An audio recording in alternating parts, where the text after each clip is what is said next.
he made dua that, Ya Allah, I don't want to leave Medina at al-Munawwara. Only once he left was during the opening of Bayt al-Maqdis, Jerusalem.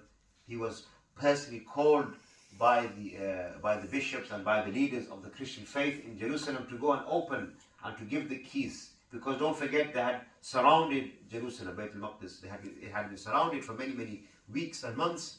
And finally, at the last call, they decided that we are going to give the keys to your leader, to Amir al-Mu'mineen. And it was at this point that he left to open up the gates and to receive the keys for Bayt al-Maqdis.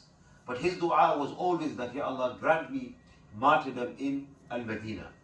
And the Sahaba used to ask him that, how can you ask for such a thing? You don't want to leave Medina, but yet you want shahada, you want martyrdom. This cannot happen. He made dua, he always made dua for this, that, Ya Allah, allow me to stay in Medina, but also grant me martyrdom. So as we know, the story, as the narration goes, that he was martyred in the mosque, the Masjid of Rasulullah sallallahu alaihi wasallam, at the hands of a Majusi, Abu Lu'lu, who stabbed him during the Salat al-Fajr.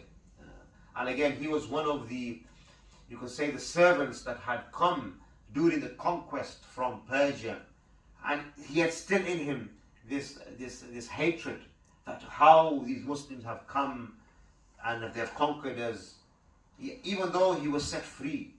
You know, when the Muslims brought him to Medina, he was given, you know, equal rights. But you know, this nationalism, this asabiya, when it enters into the heart, it is like a cancer.